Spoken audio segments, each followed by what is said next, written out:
Tonight, we open a door that was never meant to be unlocked, a trail that stretches from the painted walls of a Milanese convent to the sealed archives of the Vatican. A mystery hidden not in shadows, but in plain sight. Not burned, not buried, but framed on chapel walls and whispered through centuries of silence. This isn't just about a novel. This is about the reason the novel mattered. Because long before the Da Vinci Code became a bestseller, long before it stirred controversy and headlines, there were already questions. Questions the Church had spent centuries steering us away from. About symbols that don't belong, figures in paintings that should not be there, a missing chalice, a woman with no name, a silence too careful to be coincidence. They say Leonardo da Vinci hid messages in his art. But what if he didn't hide them at all? What if he painted exactly what he saw, exactly what he believed, and it was the Church that decided to hide the meaning? What if the real secret isn't buried in fiction, but scattered across real canvases, real cathedrals, and real vaults?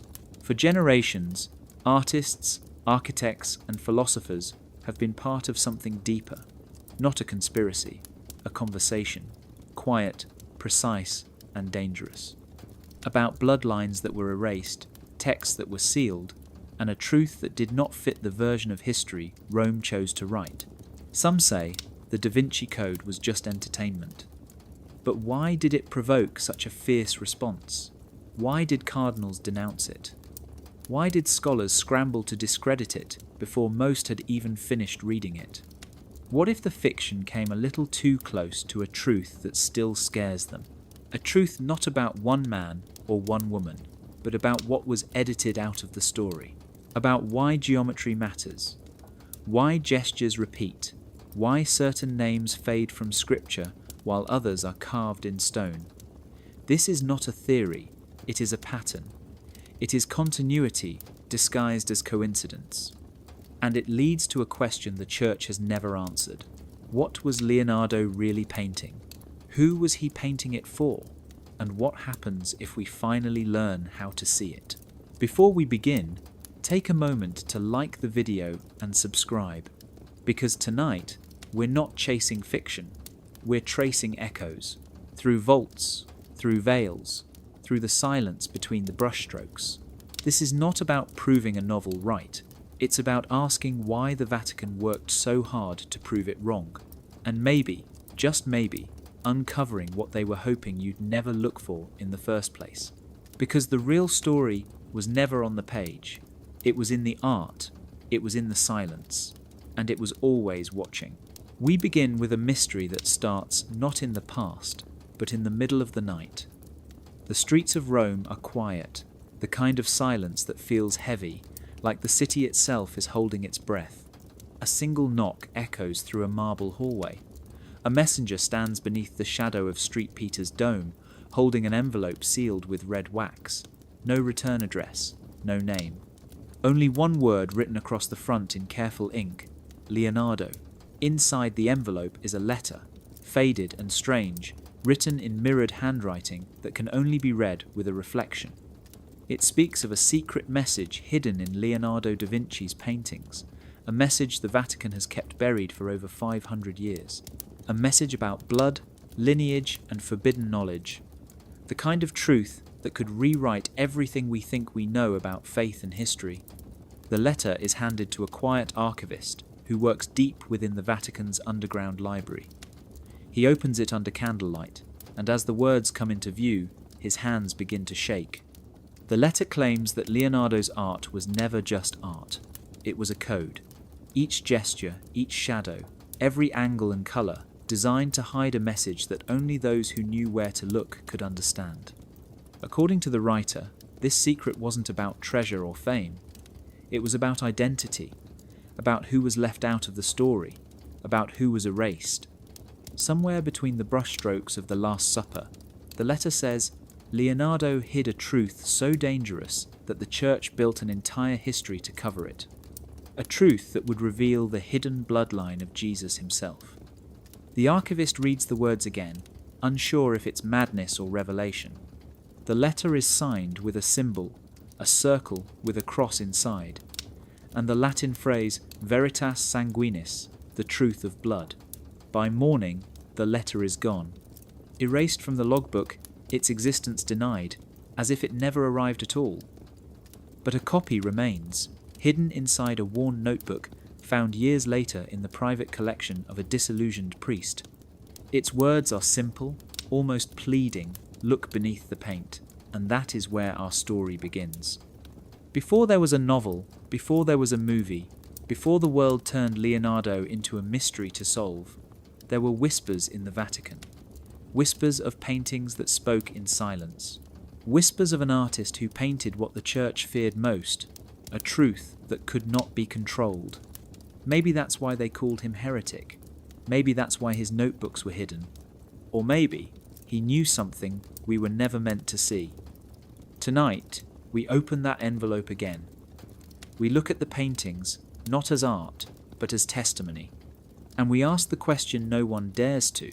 What truth has the Vatican been hiding about the Da Vinci Code? When you first look at the Last Supper, it feels peaceful, almost familiar. 13 figures sit at a long table, a moment frozen in time. But stare long enough, and something begins to shift. The scene is too calculated, too deliberate. Every hand, every line, every space feels like it's hiding a secret. Leonardo did not paint chaos. He painted intention. And when you see it that way, the Last Supper stops being a meal and becomes a message. There is no golden chalice, no shining cup that has come to define the legend of the Holy Grail. The table is bare, the center empty. Instead of a symbol of faith, there is absence. And in that absence, Leonardo leaves a question. What if the Grail was never a cup? What if it was something the church could not hold, something living, something human? Look at the figure beside Jesus. For centuries, people believed it was the Apostle John, young and gentle. But look closer. The features are soft, almost feminine. The neck slender, the posture graceful. It is not the face of a man. Some say it is Mary Magdalene, painted beside Jesus in open defiance of what the church allowed. Between them, a space forms a perfect V shape, a symbol used for centuries to represent the feminine, the sacred womb, the vessel of life.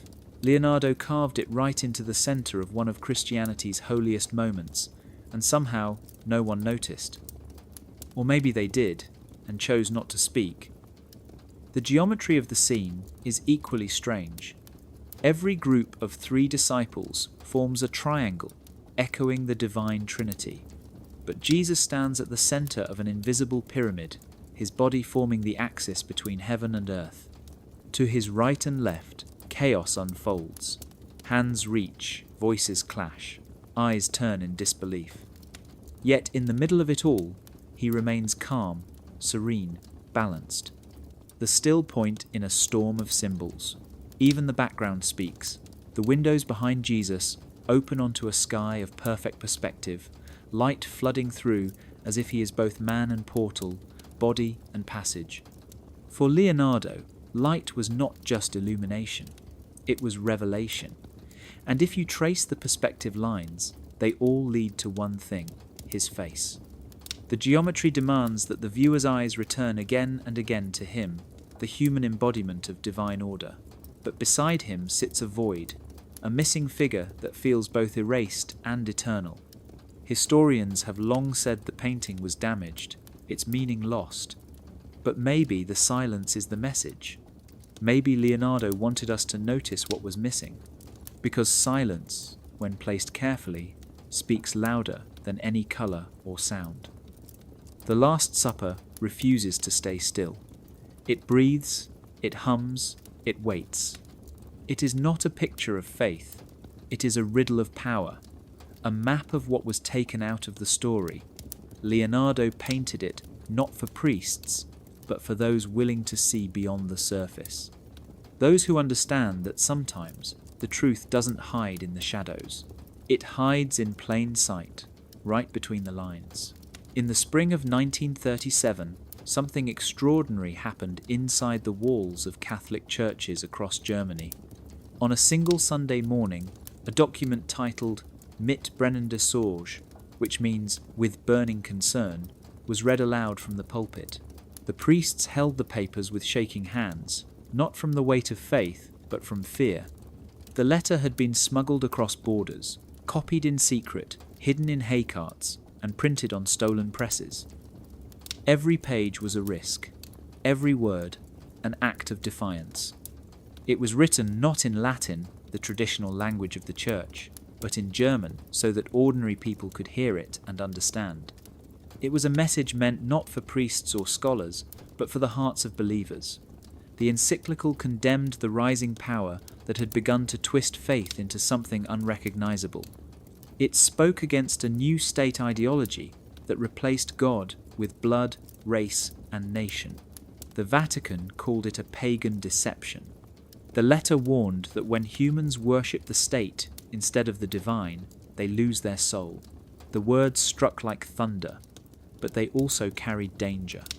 The priests who read them knew that the secret police were listening. Outside, men in brown uniforms waited. The moment the readings ended, many churches were raided, printing presses were destroyed. Some priests were taken away and never seen again. Still, for one day, truth had echoed through every corner of the Reich, and the world had heard Rome speak. But that defiance came at a cost. The Vatican now stood at a crossroads. To confront openly meant persecution. To stay silent meant complicity. Behind closed doors, the Curia debated what came next. Some argued that the Church should remain neutral, to protect its people and institutions. Others believed that silence in the face of evil was the same as consent. The Holy See tried to balance diplomacy and morality, survival and conviction. The result was a fragile dance, one that history still struggles to judge.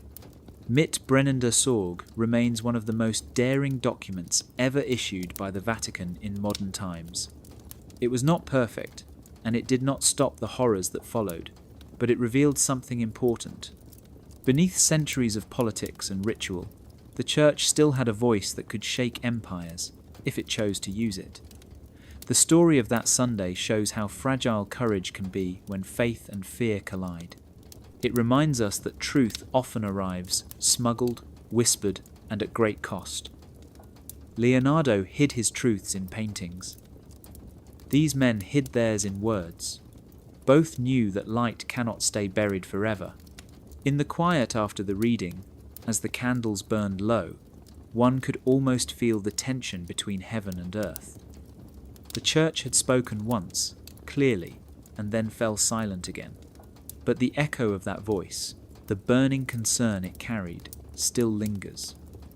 It asks a question that time cannot erase. When faced with darkness, does Rome protect its secrets or its soul? She stands at the edge of every story, seen but unnamed, remembered but rewritten. Mary Magdalene, the woman who walked beside Jesus, who saw him rise, who carried his message when the others ran. Yet somewhere between scripture and history, her voice vanished. The Church turned her from apostle to sinner, from witness to warning. She was the first to see the resurrection, but the last to be believed. In the oldest texts, she is not a shadow, she is a pillar. The Gospel of Philip calls her the companion of the Saviour. The Gospel of Mary gives her teachings the others do not understand. But those books were buried, locked away, declared forbidden when faith became law and truth was chosen by vote. The woman who once symbolized insight and devotion was rewritten into a symbol of shame, and still she refused to disappear. Painters and poets kept her alive, where priests could not. Leonardo da Vinci did not paint her as fallen, he painted her as central. Look at his figures, their softness, their symmetry. The balance between masculine and feminine is not decoration, it is design. In the Last Supper, her image may sit beside Jesus, her body forming the missing half of the whole. In the Virgin of the Rocks, the figures form a triangle, but her presence feels like the unseen base, the grounding principle that holds the divine in balance. Leonardo understood that the feminine was not weakness or temptation, it was wisdom. The church feared her not because she sinned, but because she knew. Knowledge that does not pass through priests is dangerous. It cannot be taxed or controlled. So they silenced her, and by silencing her, they erased half of what made faith human. Leonardo filled that silence with geometry and light. The curve of a wrist, the angle of a gaze, the meeting of hands all whisper of a union lost. He could not write it, so he painted it. The Magdalene became the ghost in his canvas, the unspoken subject behind his every work. Art historians argue about who she was to him, but perhaps the answer is simpler. She was what he believed the world had forgotten: balance. In a world ruled by men and dogma, she represented the sacred feminine, the principle of intuition and creation. Not a rival to the divine, but its mirror. That is why Leonardo's paintings feel alive, why his women seem to breathe. They are not models, they are messages, and the church knew it. In the centuries that followed, her image would be blurred, her name traded for others, her story divided between saint and sinner. But no matter how they rewrote her, she always found her way back into the light, because you cannot erase what truth remembers. The woman without a name became the memory that refused to die. In every brushstroke, in every echo of colour, Leonardo let her speak again, and if you listen closely, she still does. Florence, in the late 1400s, was a city that felt alive with invention. Everywhere you turned, marble and melody filled the air. It was a place where art was not decoration but power, a language understood by the few who ruled and the many who obeyed. The Medici family stood at its centre, weaving politics, religion, and art into a single living performance. Leonardo da Vinci was young when he entered that world, restless and full of questions. He studied everything, from anatomy to astronomy, from light to laughter. In the courts of Florence, theatre was not just entertainment. It was ceremony, a ritual dressed in silk and illusion. Behind the painted masks and golden banners, Leonardo saw something deeper, a pattern that linked every art to every truth. When he designed stage sets for Medici pageants, he used mirrors and moving panels to bend perspective, to make the impossible appear real. But these illusions were not tricks, they were experiments. He was learning how the eye believes, how perception can shape reality. The same geometry that guided his stage designs began to appear in his sketches of cathedrals and temples. Circles became symbols of unity. Triangles marked divine balance. Every structure reflected the human body. Every proportion whispered of hidden harmony. It was as if he had found a red thread running through all creation, one that connected the movement of planets to the motion of dancers, the design of a church to the shape of a heart. The Medici encouraged genius, but only when it served their glory. They built chapels like theatres, filled with gold and frescoes that told their story of divine favour. Leonardo saw how easily beauty could become control. He hid his understanding where no ruler could reach it, in symbols, in sketches, in silence. When he looked at a cathedral, he did not see power. He saw resonance. The arches echoed the bones of the body.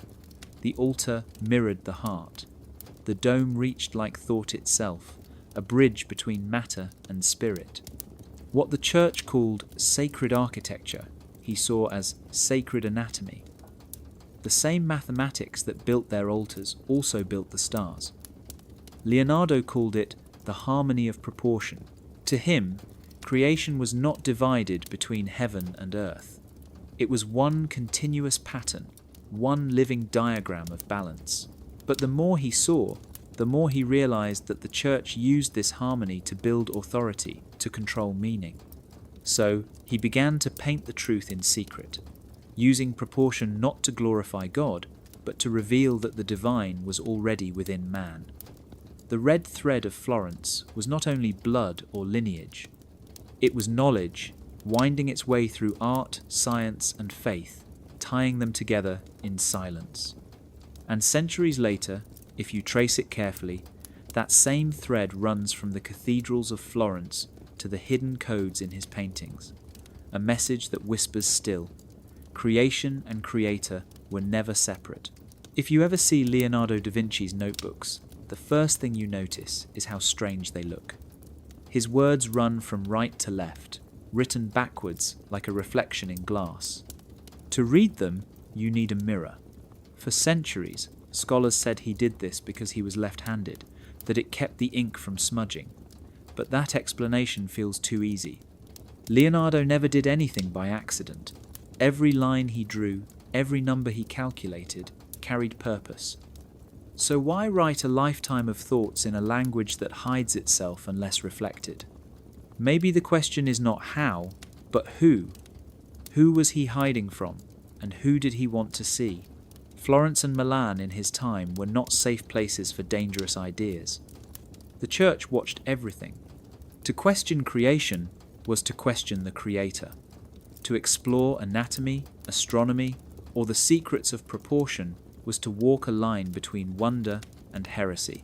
Leonardo had already seen what happened to those who spoke too freely. Painters, philosophers, and mathematicians had vanished into dungeons or flame. So he learned to speak in silence. The mirror became his shield. Writing backward was more than disguise, it was philosophy. In a mirror, the world is reversed, but still true. What we see is not the thing itself, but its reflection. Leonardo must have loved that. The idea that reality was always hidden behind perception, that truth was not erased, only inverted. The same could be said of faith. The church taught one story, one image of divine order. Leonardo believed there was another layer beneath it, one that could only be seen through reflection. The more he studied nature, the more he found patterns that echoed scripture, but without needing scripture to exist. Light, motion, sound, all obeyed laws older than any church. He saw that the mirror did not lie. It simply showed what people refused to face. Some of his notebooks read like science, others like prayer. Equations sit beside poetry. Anatomical sketches share pages with drawings of storms and saints. He never drew a border between the sacred and the scientific, because to him there wasn't one. The reflection was his cathedral, the page his altar. In a world where the church claimed to be the only mirror of God, Leonardo made his own. Maybe he wrote backwards, not only to protect himself, but to choose his readers carefully. Those who could look beyond the surface, who could literally hold up a mirror and see differently, they were the ones he wanted to find his truth. Everyone else would only see confusion. Leonardo's mirror writing was not meant to deceive, it was meant to divide, between those who accepted what they were told and those who dared to reflect. He built a mirror church, one without walls or priests, one that existed in the space between thought and light. And if you hold his pages up to the glass, you might glimpse what he saw, a world where truth is not hidden, only reversed, waiting for the right eyes to see it again. To Leonardo da Vinci, geometry was not just numbers or shapes on paper. It was the handwriting of creation. Every curve of a petal, every ripple of water, every proportion of the human body followed hidden rules that no priest could rewrite. Circles, triangles, pentagons, these were not inventions of man. They were discoveries, eternal forms that appeared everywhere from seashells to galaxies. Yet in the world Leonardo lived in, to claim that divine order could be measured was dangerous. The church said God's mysteries were beyond reason. Leonardo believed reason was how you found God. The difference was everything.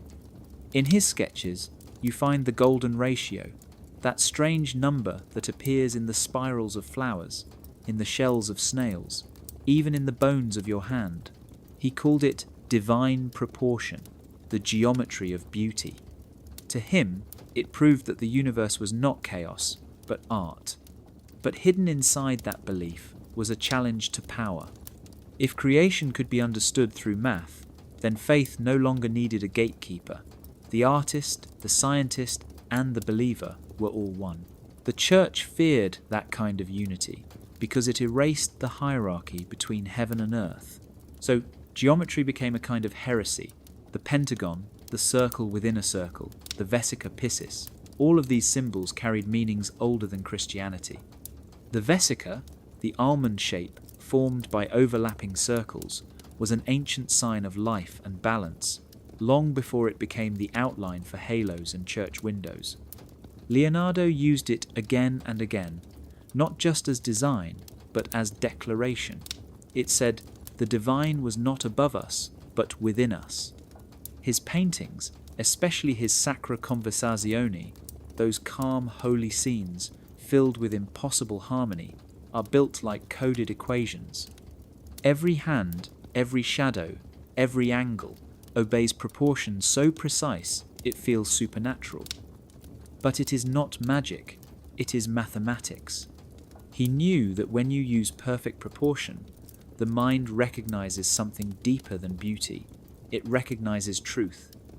To most people, his geometry looked like grace.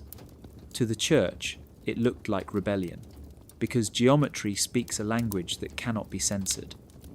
You can ban a book, but you cannot ban a circle. The golden ratio existed long before any creed, and it will exist long after. Leonardo saw this and smiled in silence. He was not hiding symbols to mock the Church, but to remind it that its own walls were built on patterns older than Scripture. When you draw a pentagon, you touch infinity. When you map the human body, you trace the cosmos. Geometry was his gospel, written not in words, but in proportion, in light, in form. And maybe that is why his art still feels alive centuries later. Because hidden behind every face and every fold of fabric lies a quiet equation, one that whispers that creation and creator are not separate. They are mirror images, bound forever by a geometry too perfect to be forbidden.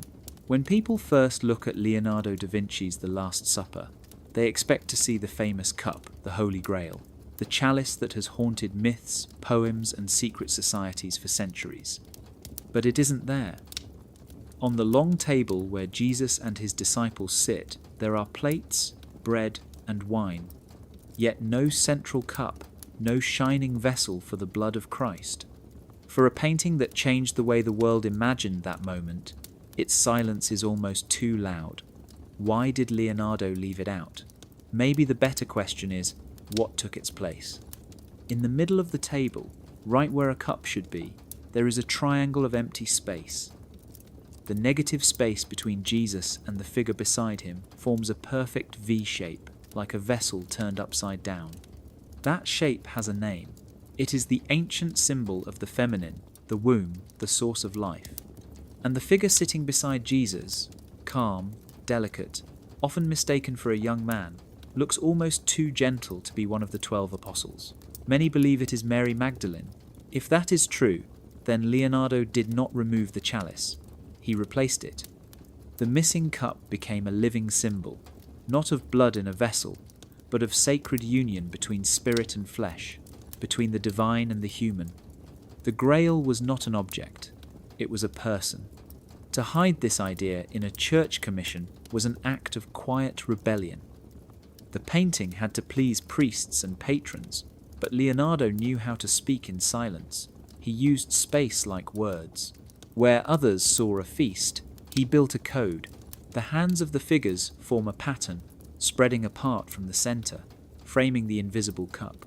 One hand holds a knife, pointing toward another, but if you follow the line of that blade, it leads back to the space between Jesus and the figure beside him, as if marking the forbidden absence. It is almost like Leonardo left an empty seat at the table, an erased presence meant to be seen only by those who truly look. He used light and shadow not just to create realism, but to hide meaning in plain sight. Every gesture, every gap is deliberate. The painting is a conversation frozen in time, but the loudest voice is the one that isn't there. By removing the chalice, Leonardo invited us to question what the church had edited out. The myth of the Grail began as a story of divine blood, a lineage, a continuation of sacred knowledge passed through generations. Maybe Leonardo knew this and chose to paint absence instead of relic. Because what better way to protect a secret than to show it to everyone and let them believe they're seeing nothing at all? The Last Supper's mystery isn't in what Leonardo added, it's in what he took away. A cup that became a symbol that became a question, and a question that has never stopped echoing through time. In a simple sheet of paper from the late 1500s, Leonardo da Vinci drew a man standing inside a circle and a square. His arms and legs stretch outward like the spokes of a wheel, touching both shapes at once. It looks like anatomy, a study of proportion, but the more you look, the more it feels like a door. Leonardo called it his study of Vitruvian proportion, inspired by the ancient Roman architect Vitruvius, who wrote that the human body is the perfect measure of all things. But Leonardo went further. He saw the body not just as structure, but as scripture. Each limb, each joint, each curve was a reflection of the universe itself. The circle represented heaven, the square represented earth, and the human form was the bridge between them. This was not just drawing, it was revelation. If the body mirrored the cosmos, then every person carried creation inside them. Every heartbeat was an echo of the planets. Every breath was a tide. In that idea hid a kind of heresy. Because if the human body was already divine, then temples and priests were no longer needed to reach God. You did not have to look up at the stars to find the divine. You only had to look inward. The Church taught that salvation flowed down through hierarchy, from God to priest to believer.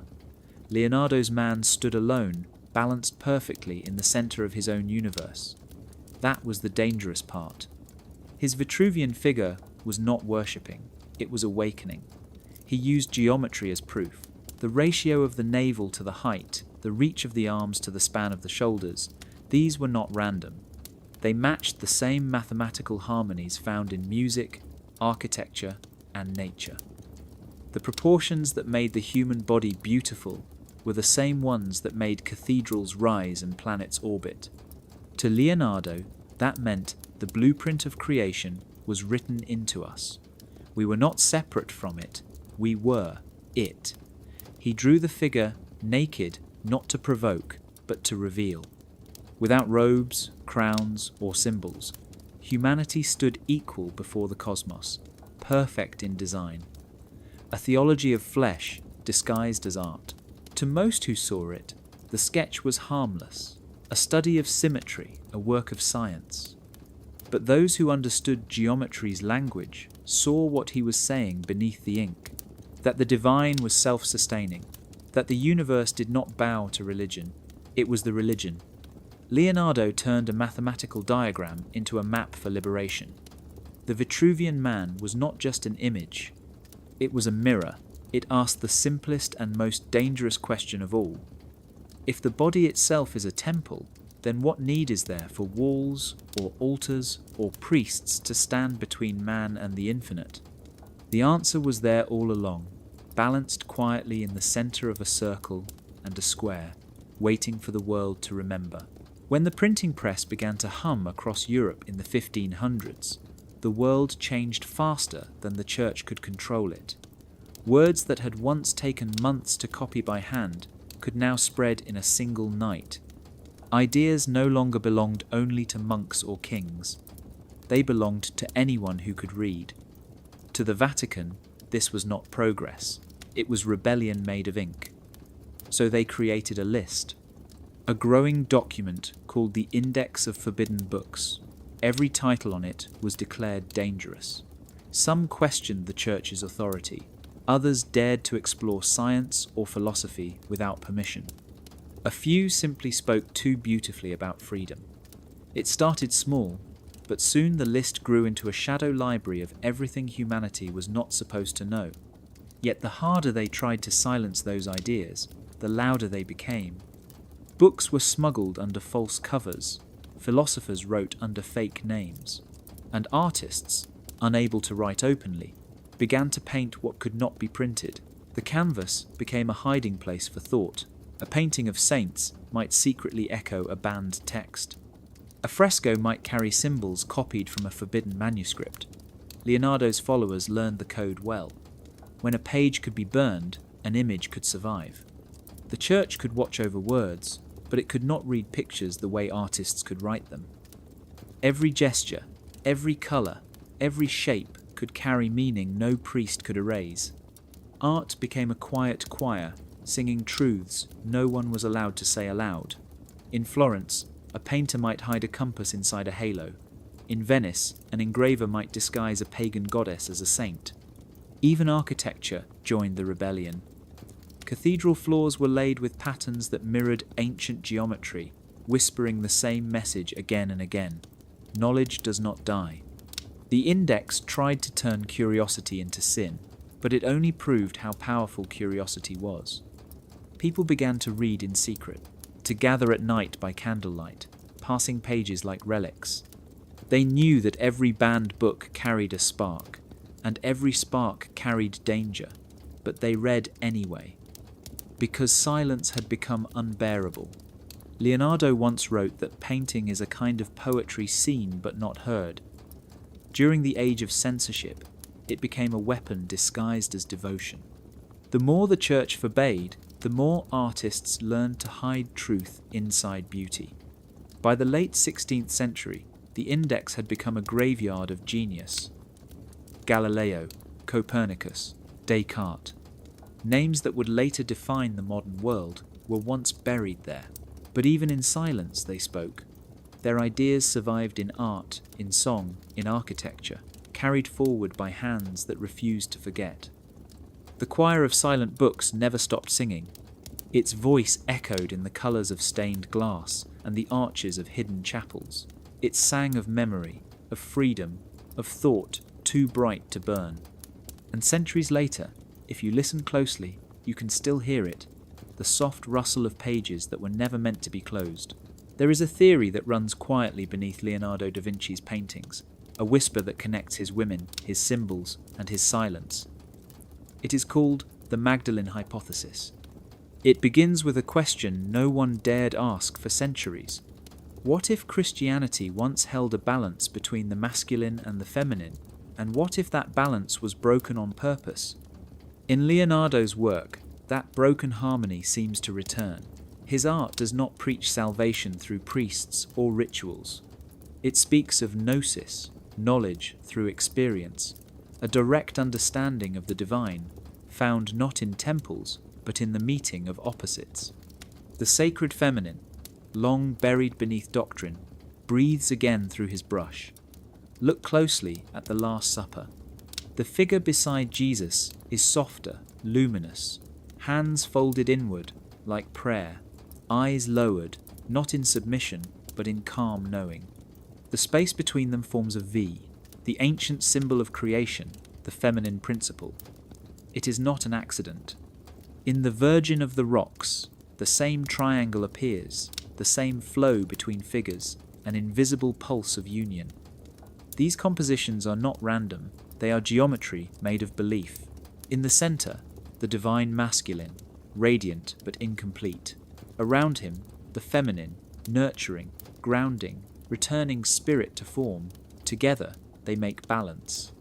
Apart, the world tilts. The church of Leonardo's time feared that idea. For them, the feminine belonged to Eve, not to wisdom, to temptation, not truth. But the older traditions, the ones erased and renamed heresy, told a different story. They spoke of Sophia, the embodiment of divine knowledge, the spark that fell into matter and helped creation awaken. Mary Magdalene was her echo, not a sinner, not a wife, but a teacher who understood what others could not.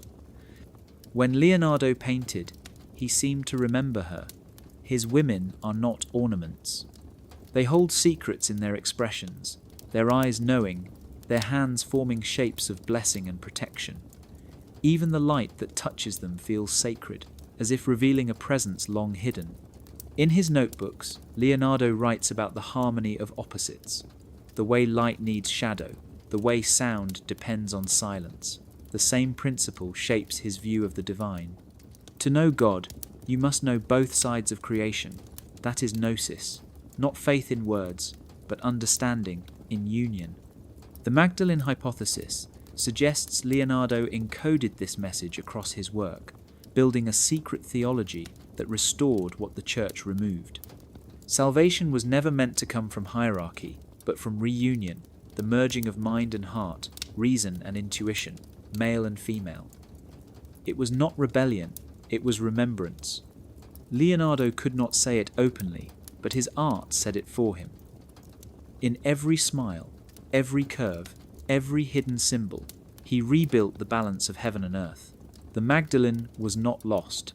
She was waiting to be seen, and perhaps that is the message Leonardo left behind, that truth cannot be destroyed, only forgotten, and that one day the world would remember her again. Deep inside the Vatican, beyond the archives known to the world, there are rumours of another circle, one that has existed for centuries. It is not made of cardinals or theologians, but of keepers. Men sworn not to destroy truth, but to delay it. They believe that knowledge is like fire. In the right hands it gives light, in the wrong it burns. Their motto is said to be simple: truth too soon. For them, revelation must arrive only when the world is ready. The problem is, who decides when that is? History suggests that these keepers appeared in the age of the Inquisition, when dangerous books were multiplying and the Church faced knowledge it could not contain. Ancient texts from Alexandria, forbidden gospels, alchemical treatises, all whispered of truths that clashed with doctrine. The official Church silenced them. The keepers hid them. They understood that destruction was irreversible, but delay could preserve, so they built hidden vaults, secret catalogues, coded references buried inside harmless documents. The forbidden became archived under false names, waiting for safer centuries. It sounds noble, almost heroic, but secrecy has a way of twisting its own purpose. Over time, protection becomes control. The keepers began to decide not just what to save, but who was worthy to see it. Generations passed, and the line between guardian and censor blurred. Whispers say the tradition still exists, that within the Curia, a quiet council meets in private chambers to review discoveries before they are made public. Scientific findings, ancient manuscripts, even archaeological evidence are said to pass through their hands. Their decision is never whether something is true, but whether humanity can handle it. It is a heavy responsibility, one built on both fear and faith. The Renaissance exposed how fragile that balance could be. When men like Galileo challenged the heavens, the Church punished him not because it doubted the stars, but because it feared the consequences of a world where priests no longer stood between man and sky. The keepers learned from that. They did not ban new ideas outright, they buried them under time. A truth delayed is safer than a truth denied. That philosophy became their quiet law. Leonardo's writings, his notes on anatomy and energy, his coded reflections on the soul, may have passed through their hands. Perhaps that is why some of his notebooks vanished after his death, reappearing centuries later in fragments. The keepers never sought fame. Their power was anonymity. To the outside world, they did not exist, but behind the walls of marble and gold, they acted as the nervous system of the Church, deciding which truths should sleep and which could wake. Their work preserved countless wonders, but it also chained them. The greatest paradox of faith is fear of what it asks us to see. The conclave of keepers was born to protect faith from knowledge, but in doing so, they proved what Leonardo always believed. Truth cannot be destroyed, only delayed. And every secret, no matter how buried, eventually finds its way to light. Leonardo da Vinci's painting of the Annunciation looks gentle at first glance. The angel Gabriel kneels before Mary, wings still trembling with light, delivering the message that will change all of history. It is a scene that painters before him had repeated countless times, and yet Leonardo made it something entirely different. He turned a miracle into a map. Every line, every angle, every shadow in that painting points towards something beyond the story itself. The perspective lines do not lead to Mary or the angel. They lead past them, through an open garden gate, across a low wall, and out to a horizon of sea and sky. It is as if the true subject of the painting is not the announcement, but the direction of the gaze. Leonardo knew exactly what he was doing. In a time when religious art was meant to confine thought within scripture, he built a window that invited the viewer to look beyond it. The scene feels balanced, serene, but beneath that calm, something revolutionary is happening. The divine message is being framed by mathematics, by geometry, by the language of nature itself. The angel's wings are not made of feathers but of motion, each brushstroke describing the aerodynamics Leonardo studied in his notebooks.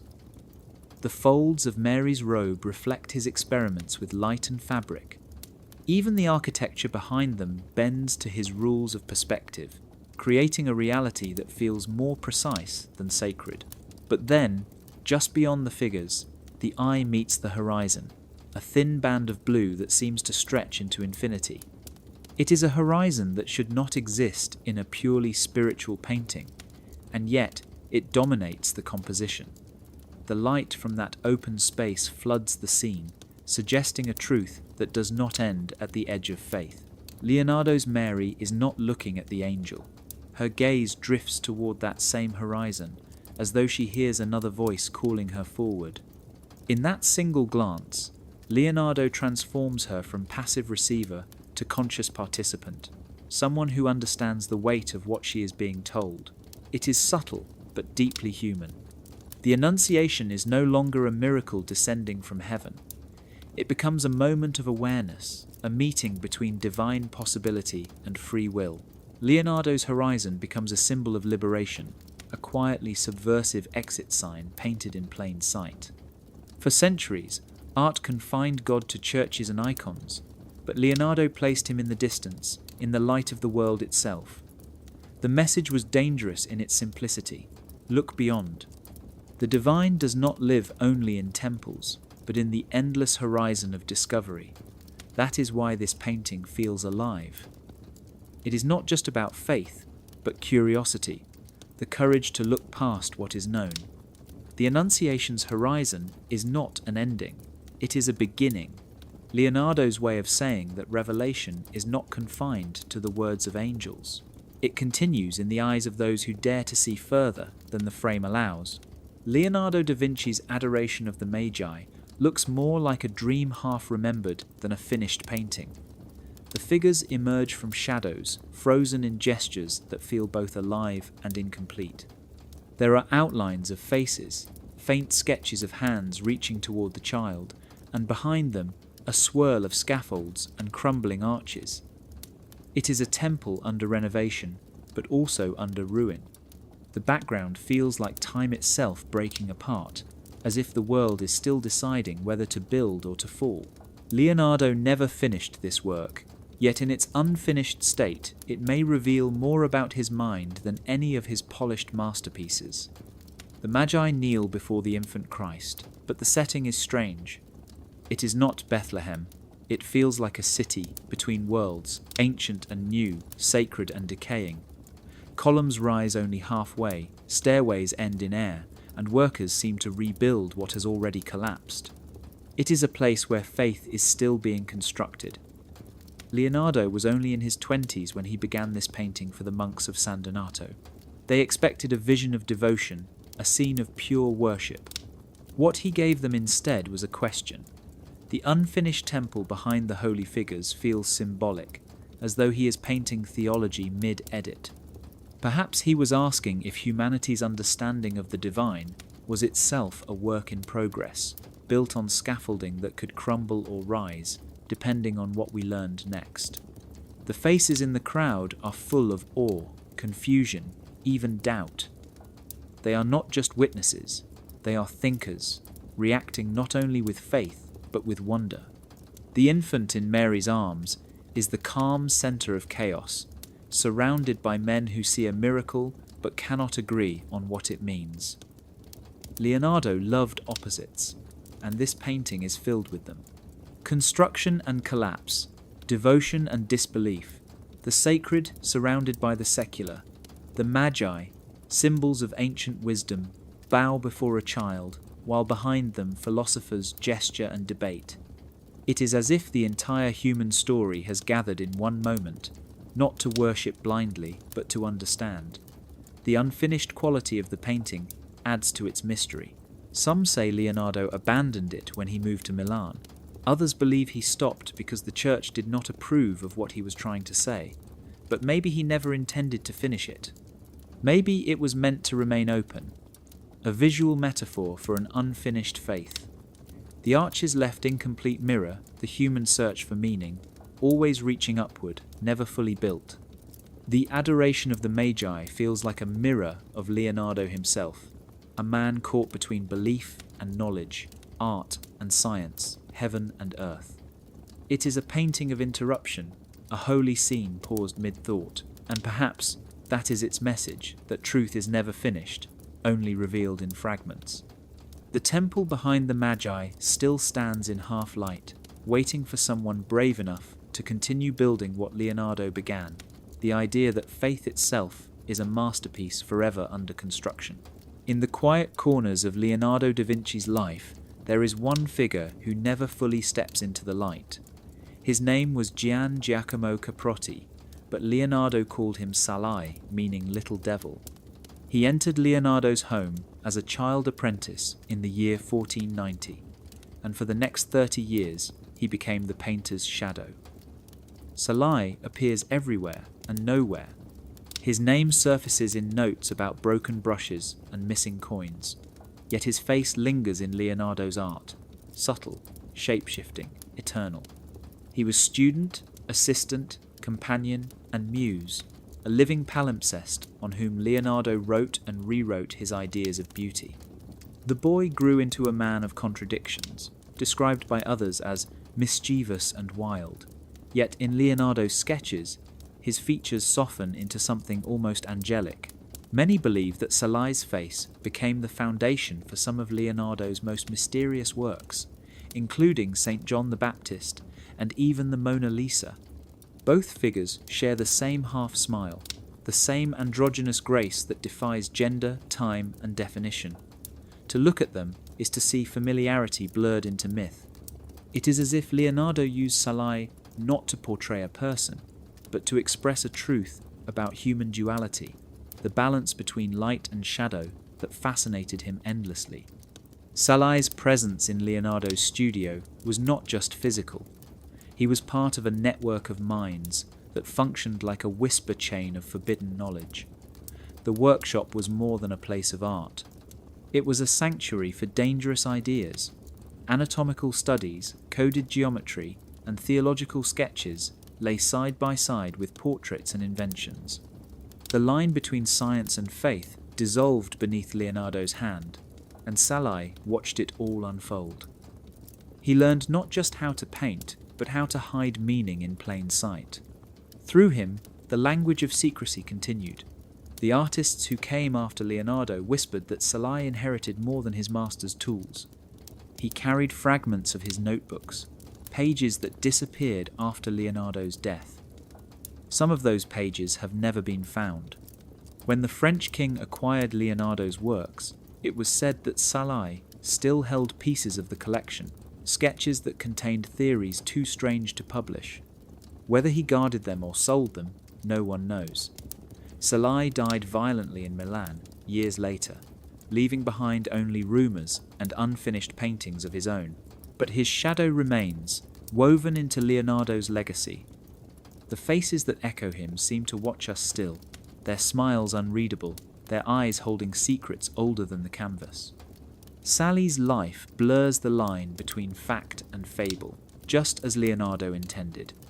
He is both muse and mystery, reflection and mirror.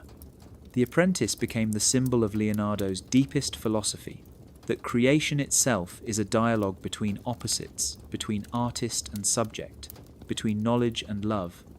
And perhaps that is why the paintings of that era still pulse with something alive, something personal, because in every masterpiece, behind the genius of Leonardo, there lingers another presence, quiet, eternal, the shadow that never left his side. There is a trail that winds quietly across Europe, one that links three great cities through fragments of a single mind, Paris, London, and Milan, each guarding part of the same mystery.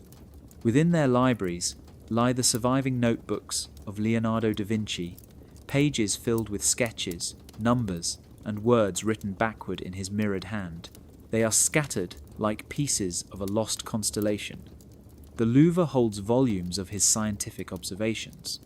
The Royal Collection in London preserves mechanical drawings and anatomical studies, and the Biblioteca Ambrosiana in Milan keeps the famous Codex Atlanticus, a massive compilation of his thoughts on everything from flight to philosophy.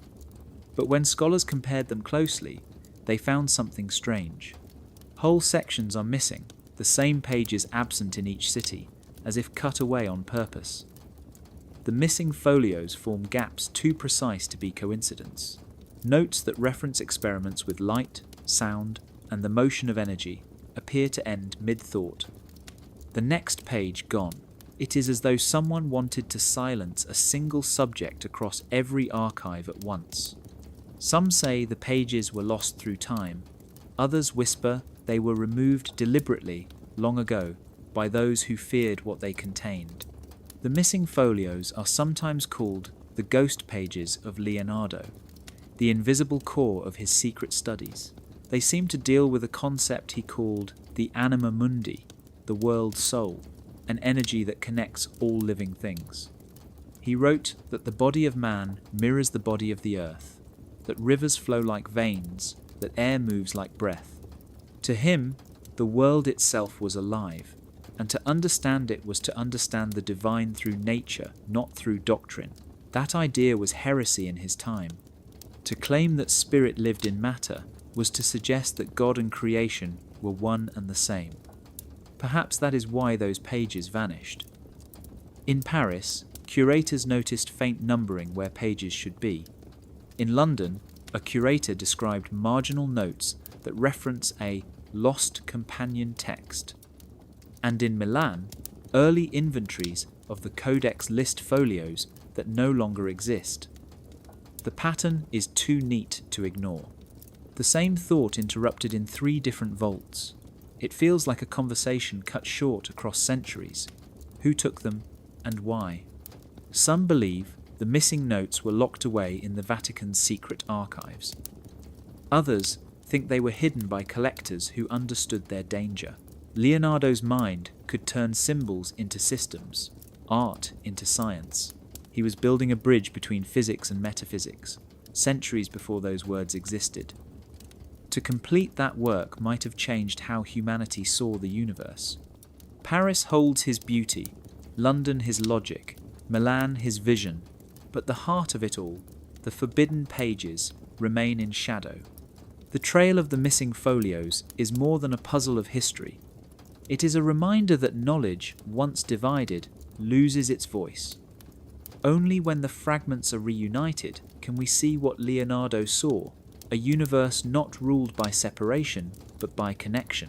Leonardo da Vinci studied everything, but few people realize how deeply he studied cloth. In his notebooks, pages after pages are filled with sketches of folds, ripples, and drapery, drawn with the same care he gave to anatomy or flight. To most, they are simply exercises in shading, practice for painting saints or angels. But to Leonardo, fabric was language. Every fold spoke, every crease carried meaning. He treated cloth not as decoration, but as code. In his world, drapery hid what could not be spoken, a veil between the sacred and the secret.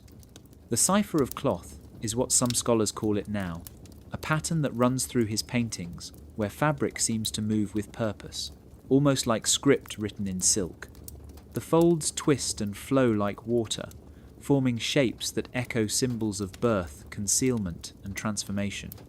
In the Virgin of the Rocks, the drapery around Mary's body curves like waves, guiding the eye toward the child beneath her hand, as if the fabric itself is telling the story of creation.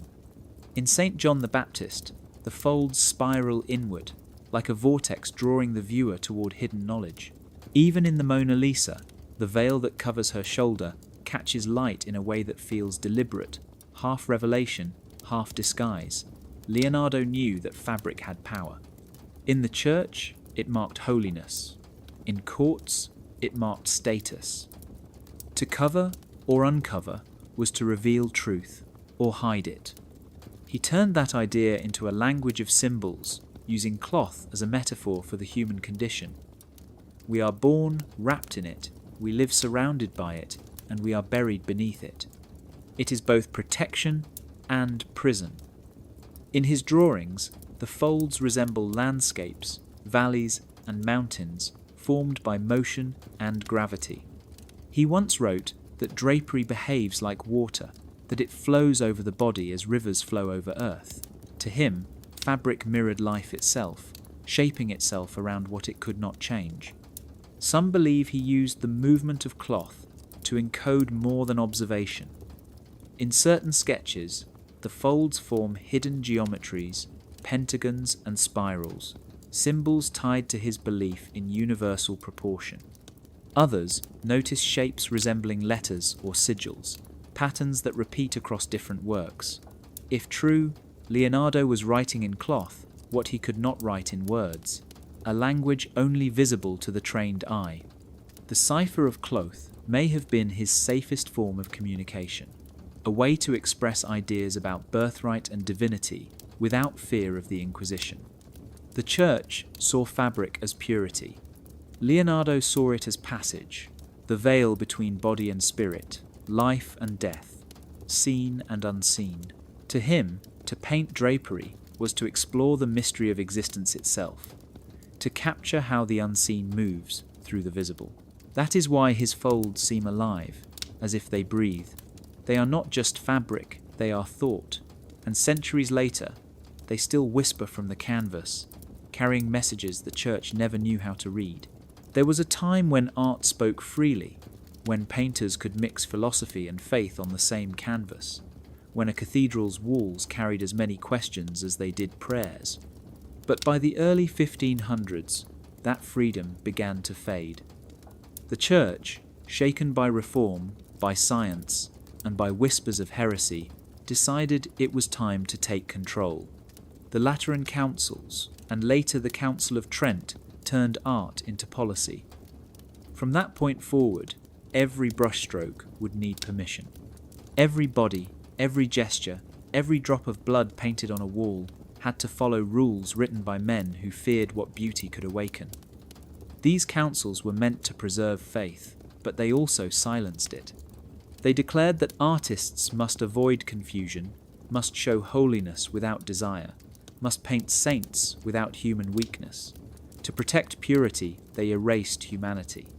The Christ who once looked alive, who once reached from the canvas to meet the eyes of the viewer, now stood distant and untouchable. The Mary who once represented compassion and wisdom became an icon of perfection, frozen and silent. Flesh became dangerous. Marriage, once sacred, was bound by law instead of love. The Church decided that divine bloodlines ended with Christ, that any suggestion of a human continuation was blasphemy. Painters who hinted at lineage through their work found their commissions cancelled, their frescoes altered, their reputations destroyed. The councils even defined how light could be painted, insisting that illumination should come from heaven alone, not from within the human figure. For Leonardo da Vinci and others like him, these decrees felt like cages. Their art had always sought connection between heaven and earth, between divinity and body, between spirit and science. Now, that bridge was forbidden. Leonardo's paintings, with their glowing skin and tender symmetry, were seen as too natural, too human, too alive. The Church wanted miracles painted as symbols, not experiences. They wanted faith without questions. The Council of Trent in 1545 made it law that sacred images must teach obedience and morality, not mystery. That decree reshaped European art for centuries. painters began to censor themselves, hiding meaning in subtle lines, in colour, in shadow. Leonardo's followers learned to disguise theology as geometry, to speak in symbols the church could not read. What had once been revelation became silence, and yet, even within that silence, truth survived. The restrictions made art more secretive, more coded, more defiant. The more the church narrowed what could be painted, the more artists found ways to paint what could not be said. A tilt of the head, a missing chalice, a gesture caught mid-air became languages of rebellion. The silence of councils was meant to control expression, but it only made it more powerful.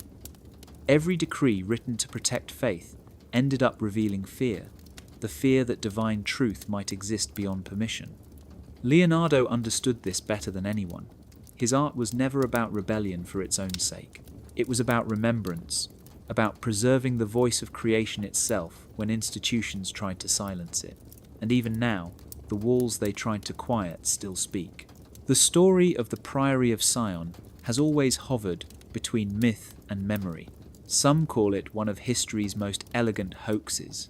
Others swear it was real, a secret brotherhood guarding truths too dangerous for their time. The legend says the priory was formed to protect the bloodline of Christ and the secrets carried by Mary Magdalene, that its members included Leonardo da Vinci, Botticelli, and Newton, each chosen not for power but for vision. According to the story, they passed hidden knowledge through symbols in art and architecture, using cathedrals as coded libraries. Most historians dismiss it as fiction, born centuries later from forged documents and clever storytelling.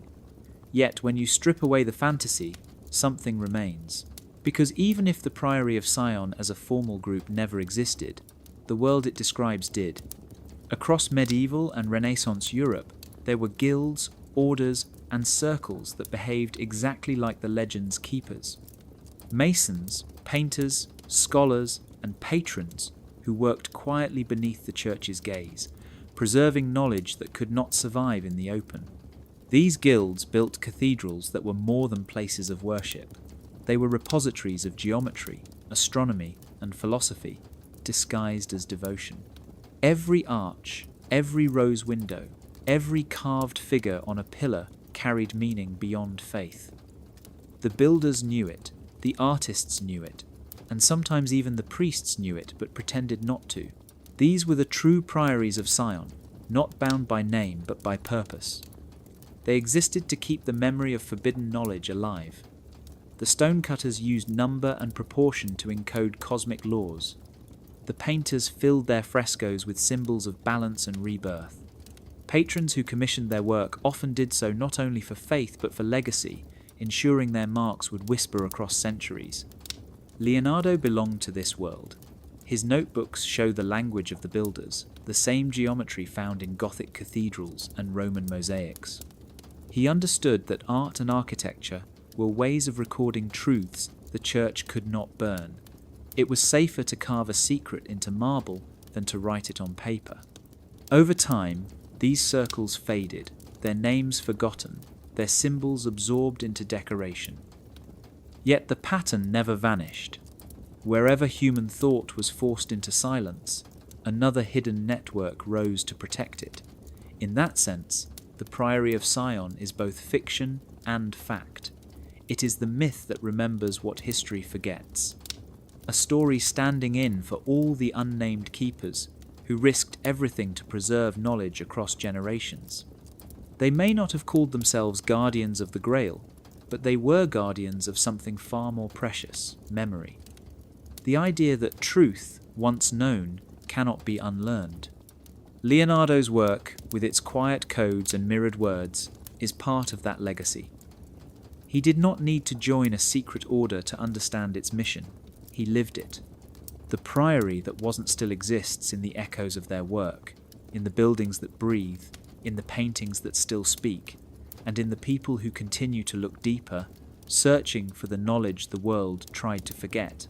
Beneath the marble floors of the Vatican, below the painted ceilings and guarded halls, there are rooms that do not appear on any map.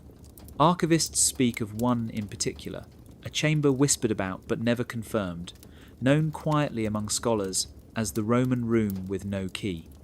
It is said to lie beneath the apostolic palace, sealed long ago, its entrance disguised behind the endless walls of documents and stone. What makes it different from other vaults is not its secrecy, but its content. According to rumour, this chamber holds confiscated writings, prints, and annotated manuscripts gathered by the Church during the late Renaissance, works considered too controversial to destroy, yet too dangerous to release. Some claim among them are notes linking Leonardo da Vinci's circle to interpretations of the Gospel centered not on Peter or Paul, but on Mary Magdalene.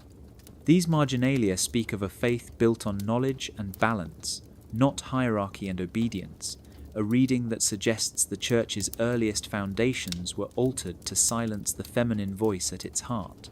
For centuries, scholars, artists, and mystics have tried to find proof of this room. None have succeeded.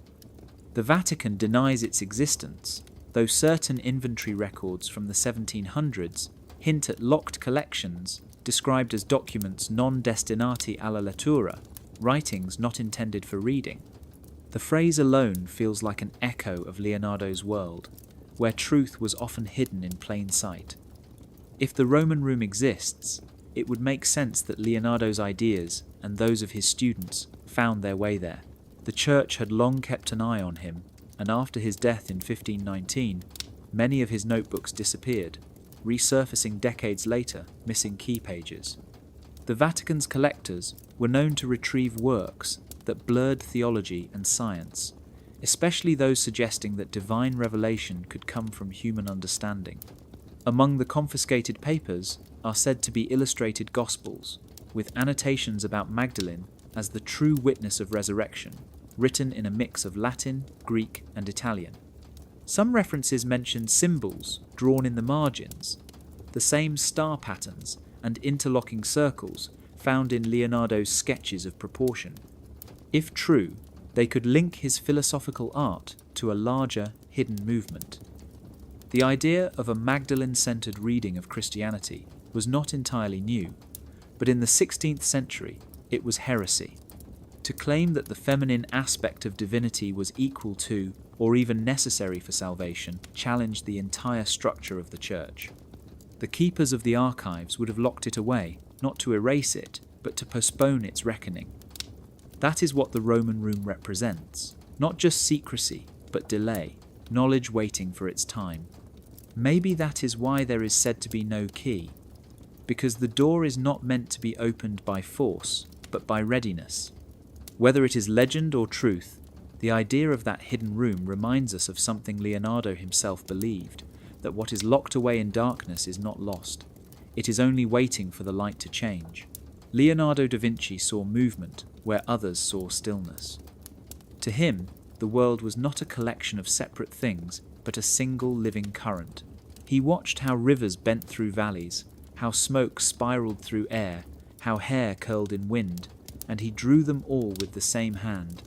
His notebooks are filled with sketches of whirlpools, storms, and flowing locks, all echoing the same rhythm. Water fascinated him because it behaved like life itself, unpredictable yet guided by unseen laws. He called it the driving force of nature, and in its motion he found the shape of grace. When he mapped the course of rivers, he wasn't just charting land, he was charting soul. Leonardo's maps of the Arno River, drawn for the city of Florence, look more like veins than geography.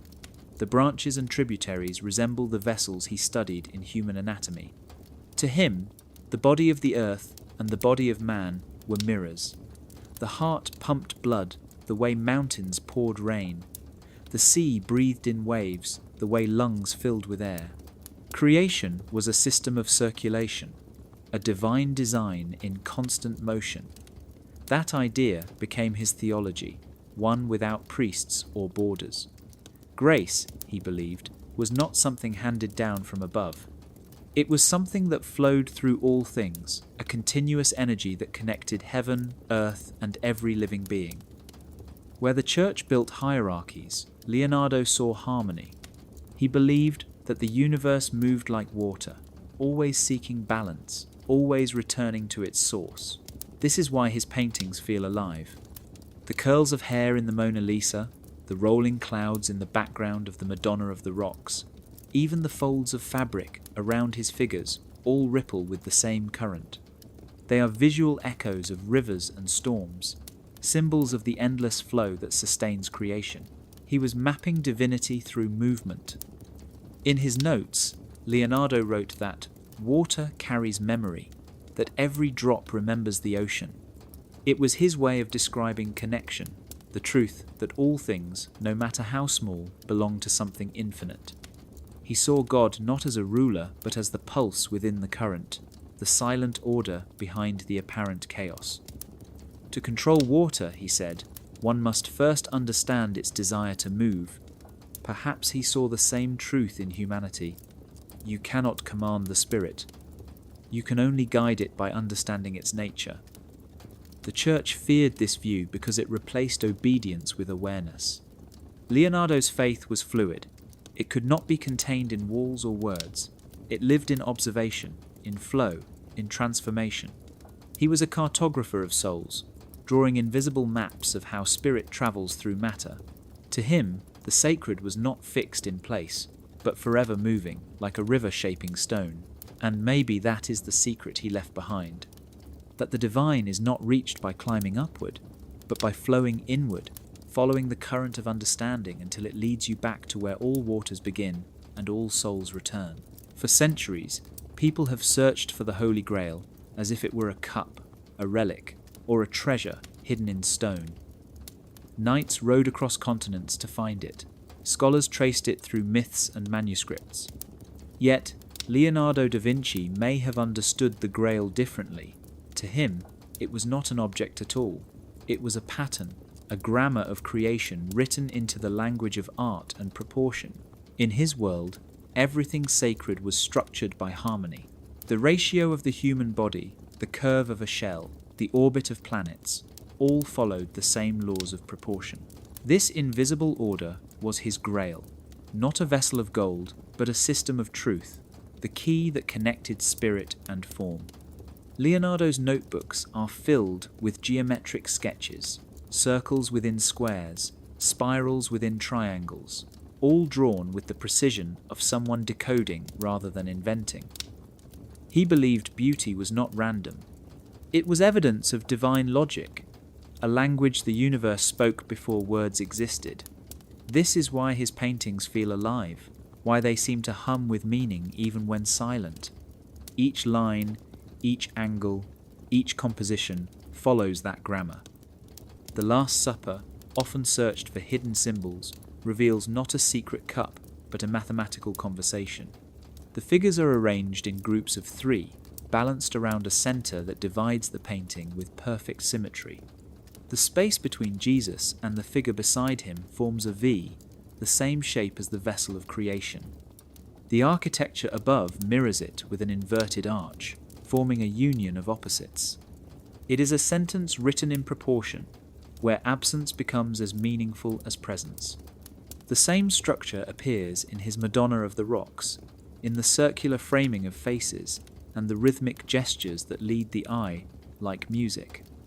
Even his inventions obeyed this code.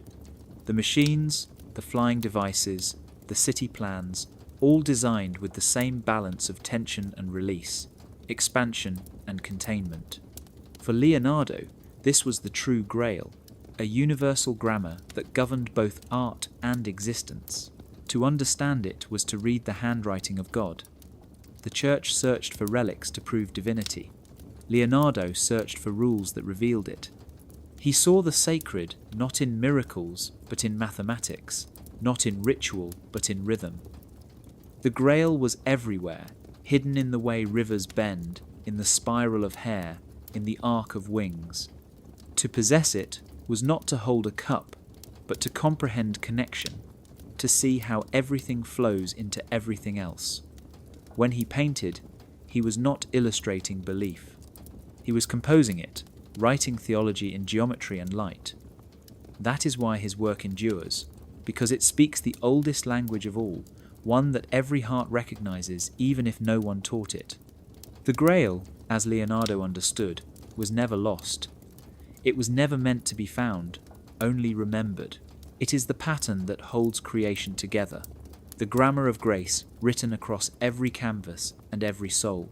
Every story about hidden truth eventually reaches the same question. Why was it hidden in the first place? The answer is rarely simple. In the case of Leonardo da Vinci, of the Church, and of the centuries that followed, the reason may not have been to destroy truth, but to delay it. The men who ruled the Vatican were not fools. They understood that knowledge is power, and that power without control can tear worlds apart. When they buried texts, banned books, or silenced ideas, they may have believed they were protecting faith from chaos. Truth too soon can break the fragile order that people cling to. But what they did not see was the cost. To delay truth is to wound memory. The longer it is hidden, the more distorted it becomes when finally rediscovered. The Church did not erase the knowledge that Leonardo sought to preserve. It slowed it, filtered it, stretched it across generations until people forgot what they were looking for. It was not suppression by fire, but by time. Leonardo understood this. That is why he wrote in mirrors, why he painted symbols instead of words. He knew that truth cannot be killed, only buried. And buried truth has patience, it waits. The Renaissance itself was an age of rediscovery, an attempt to rebuild what had been forgotten from the ancient world. Geometry, anatomy, astronomy, and philosophy returned like ghosts rising from sealed tombs. Leonardo stood at the center of that awakening, yet even he faced the shadow of delay. His ideas about nature, light, and the human spirit were centuries ahead of his world. He saw how the Church tried to pace revelation, deciding which truths humanity could handle and when. But no institution, no council, no library wall can control the rhythm of awakening. Truth moves at its own pace, and when held back, it pushes harder. The irony is that the Church's attempt to control knowledge only made it more mysterious. The forbidden became sacred, the silenced became irresistible. Every painting that hinted at the feminine, every manuscript that whispered of unity between body and spirit, gained power because it was hidden. What was meant to be contained became immortal. Yet the cost of that delay is still felt. Centuries of forgetting the other half of the story left humanity unbalanced. The feminine silenced, the mystical denied, the natural separated from the divine. Leonardo's art reminds us of what was lost, not in destruction, but in waiting. The world he imagined, where science and spirit were one, where creation flowed through every living thing, is still only half remembered. What was hidden was never meant to be gone forever. It was meant to be found when we were ready. Maybe that time is now. Because truth is not fragile. It does not need protection. It only needs to be seen. And when it finally rises from the silence of centuries, it does not come as rebellion or punishment, but as light returning to the surface, patient, ancient, and unchanged. We return at last to the Last Supper, the painting that began this journey. The hall is quiet, the table long, the faces frozen in their eternal moment of revelation. But now, after everything we have learned, it feels different. The painting no longer looks like a story about faith alone. It looks like an invitation. The gestures, the gaps, the lines of sight all point to something more than what is seen. At the center sits Jesus, his hands spread, one reaching toward bread, the other toward wine, the symbols of body and spirit.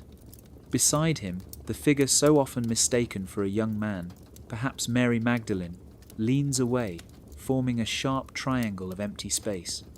Between them lies a void, a silent opening.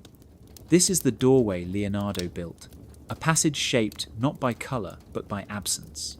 Every disciple looks toward or away from it, their expressions forming a circle of reaction around the missing shape. It is not just the emotional heart of the painting, it is the key. The space between their bodies creates a symbol older than scripture, the meeting of opposites, the vessel of creation. Leonardo's genius was not in hiding a secret object, but in creating a secret space. The truth of the painting lives not in what he painted, but in what he left blank. To step into that empty space, even with your eyes, is to enter the mystery he wanted you to see. The church searched for relics, for bloodlines, for proof. Leonardo offered something harder to find: perspective. He built the geometry of enlightenment into the structure of devotion. The ceiling's lines converge at the head of Christ, yet the vanishing point, the mathematical center of the universe, falls just above his right eye. From that eye, the gaze spreads outward, crossing the table, the hands, the wine, until it lands on the viewer. The painting completes itself only when someone looks at it. That was Leonardo's quiet revelation, that truth is not contained within walls or vaults or even scripture. It awakens when it is seen. The Last Supper becomes a mirror. The doorway is not on the wall of the refectory in Milan. It is in the mind of whoever stands before it. The missing shape between Jesus and the Magdalene is the shape of understanding itself, the space where the divine and the human meet. For centuries, scholars have searched for the Grail, for proof that Leonardo encoded some forbidden gospel. But the secret was never about an object or a bloodline. It was about perception. Leonardo was teaching us to see the sacred as it truly is, hidden not by conspiracy, but by blindness. When you look closely enough, when you trace the lines of light, gesture, and geometry, the painting opens, the figures fall away, the doorway shines, and you realize what Leonardo may have known all along. The truth was never locked in the Vatican. It was never buried in stone or sealed in ink. It was waiting here, inside the act of seeing, alive in every mind that dares to look beyond the surface.